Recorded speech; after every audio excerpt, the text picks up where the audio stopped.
Hello සවස්තික Lux YouTube channel එකට ඔයාලව අදත් ආදරෙන් එකතු කර ගන්නවා. ටිකක් කාර්යබහුල දවසක් රසවත් විදිහට මම ගෙවපු විදිහ ඔයාලත් එක්ක ෂෙයා කර ගන්නවා.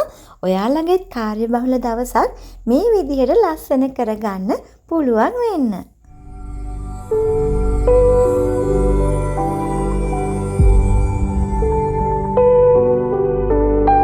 බිසි දවසක් වුණාම මම ගොඩක් වෙලාවට try කරන්නේ මගේ වැඩ ලේසියෙන්ම කරගන්න ක්‍රම තියෙනවා නම් අන්න ඒ ක්‍රමවලට ඒ දවසේ වැඩ ටික නිමා කරගන්න.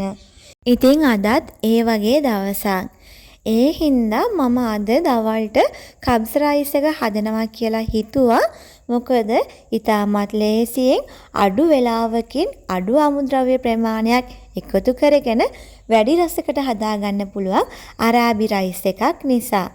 මෙන්න මේ රයිස් කුකර් එක විතරක් භාවිතා කරලා තමයි අද මම මේ රයිස් එක හදාගන්නේ. මුලින්ම තෙල් ටිකක් රයිස් කුකර් එකට එකතු කරලා ඒකට අපි එකතු කරගන්නවා කුළු බඩු ටික, කුරුඳු පොතු, එනසල්, කරාඹු නැටි, ඒ වගේම බේ ලීෆ්. ඊට පස්සේ අපි කපාගෙන තියාගත්ත ලුණු, සුදු ලුණු සහ අමු මිරිස් එකතු කරලා විනාඩි 2-3ක් විතර මේක හොඳින් තෙලේ බැද ගන්නවා. ලුණු, අමු මිරිස්, සුදු ලුණු තෙලේ හොඳින් බැදුනට පස්සේ මම ඒකට මිරිස් කුඩු 3-5 කුඩු, ඒ වගේම චිකන් කරි පවුඩර් එකක් එකතු කර ගන්නවා.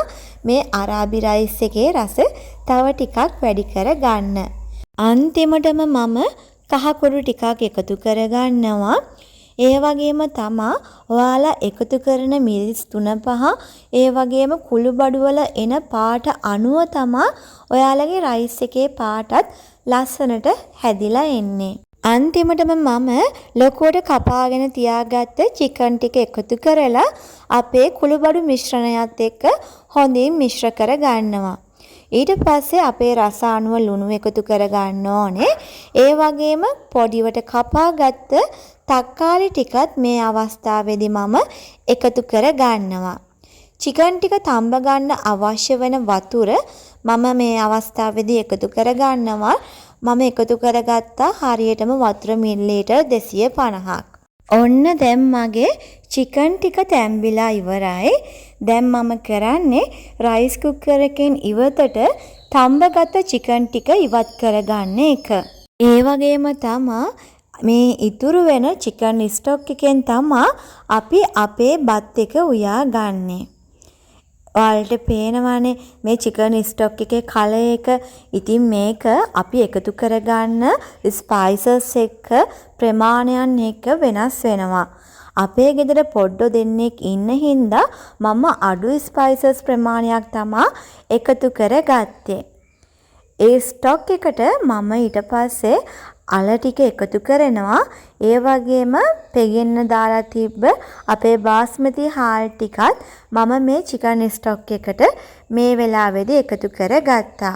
මම එකතු කරගත්ත හාල් ප්‍රමාණය ඉදෙන්න තරම් මේ චිකන් ස්ටොක් එක ප්‍රමාණවත් නොවන නිසා මම අමතරව තව වතුර ටිකක් එකතු කරගත්තා. ඊට පස්සේ මම ඒකටම බටර් ටිකකුත් එකතු කර ගන්නවා. ඒ වගේම රස අනුව මම මේ අවස්ථාවේදී ලුණුත් එකතු කරගත්තා. ලුණු බටර් එකතු කරගත්තට පස්සේ මම හාල් ටිකක් ආපහු කලවම් කර ගන්නවා. කලවම් කරගෙන ඉවර වෙලා සාමාන්‍ය විදිහට බත් එක ඉදෙන්න ඉඩ හරිනවා. ඊට පස්සේ අපි තම්බලා ඉවත් කරගත්ත චිකන් ටික ෆ්‍රයි කරගන්න ඕනේ. මම එයා ෆ්‍රයර් එක යූස් කරලා චිකන් ටික ෆ්‍රයි කර ගන්නවා. එහෙම නැත්නම් කෙනෙකුට පුළුවන් ෆෑන් එකක් ලිපේ තියලා තෙල් ටිකක් එකතු කරලා වුණත් මේ චිකන් ටික ෆ්‍රයි කර ගන්න. ඔන්න මගේ බත් එකේ ඉදුණට පස්සේ පේනව නේද?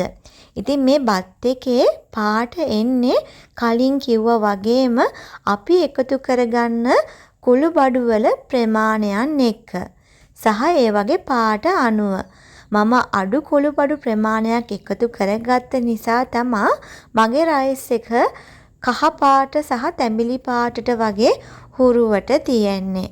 ඉතින් ඔන්න ඔයත් බබාලා ඉන්න අම්මා කෙනෙක් නම් ජොබ් එකක් කරන කෙනෙක් නම් ඔයාට වැඩ අධික දවසක් නම් මෙන්න මේ වගේ කබ්ස රයිස් එකක් හදලා ඔයාට රස බලන්න පුළුවන්.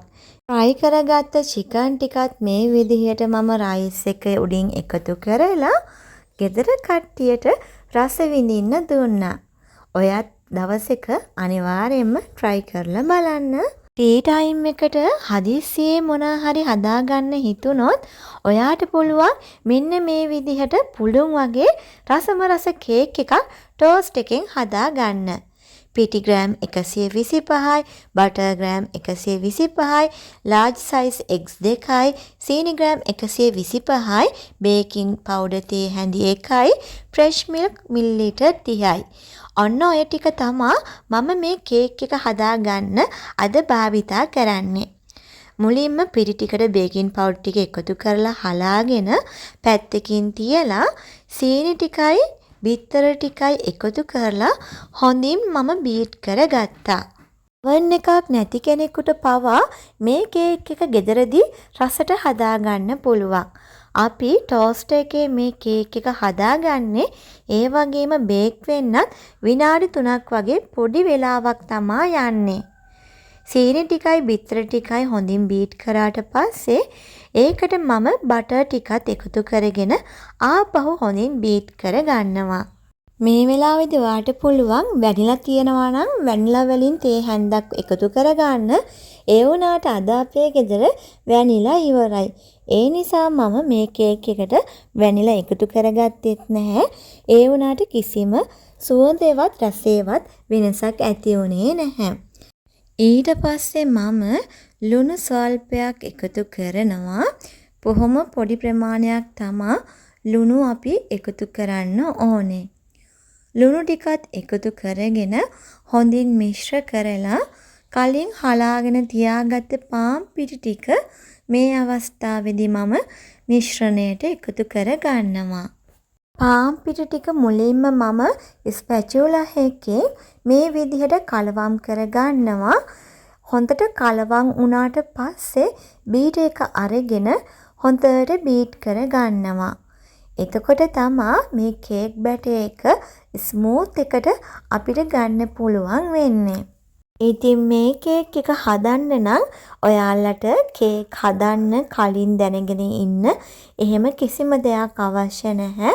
මේ අමුද්‍රව්‍ය ටික හරි විදිහට මිශ්‍ර කරගත්තාම ඔයාලට හරි විදිහට මේ කේක් එක හදාගන්න පුළුවන්.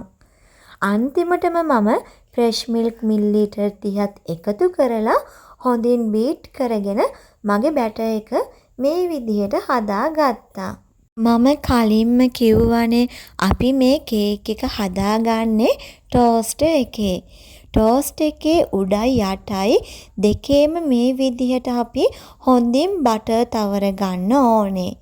එතකොට තමා අපේ කේක් එක බේක් වුණාට පස්සේ ඉක්මනටම හොඳින් ගලව ගන්න පුළුවන් වෙන්නේ.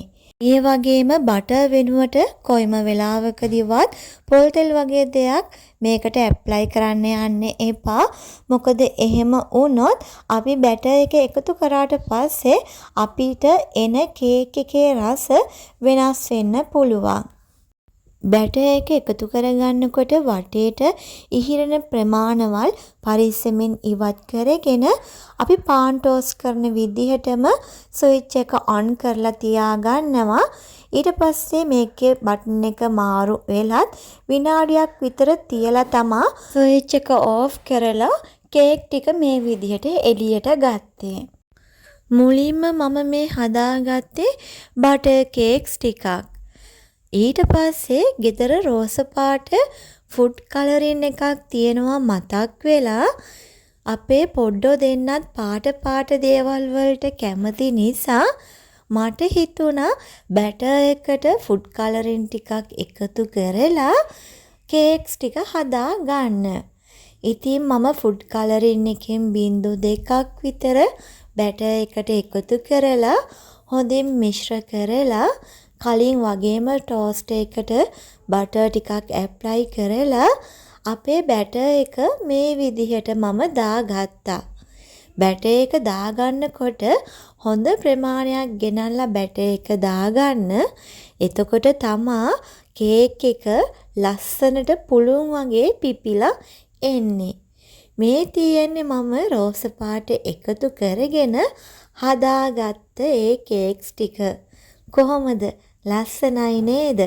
බලන්නකො ලොකු වෙලාවක් යන්නෙත් නැහැ. පොඩිම පොඩි වෙලාවකින් අපිට මේ විදිහට රසවත් කේක්ස් ටිකක් හදාගන්න පුළුවන්. ඒ වගේම තමා මේ කේක් වලයි අපි බේක් කරලා ගන්න කේක් වලයි රසේ ලොකු වෙනසක් නැහැ. හැමදාම තේ බොනකොට කන බිස්කට් එකට වඩා මේ වගේ දෙයක් අපේ පොඩ්ඩොන්ට ගෙදර ආදරණීයන්ට ඔයා හදලා දෙනවා නම් ඒ කට්ටියත් ආසාවෙන් ඒ දේවල් රස විඳී. අනිවාර්යෙන්ම මේ රෙසිපි එකත් ඔයාලා try කරලා බලන්න. හරිම රසයි. ඒ වගේම හරිම ලස්සනට පොඩි වෙලාවක් ඇතුළත ඔයාලට හදාගන්න පුළුවන්. ඉතින් ඔන්න ඔය විදිහට තමා අද දවසත් අපි ඉවර කරේ. අලුත් වීඩියෝ එකක් අරගෙන එන්න. බයි.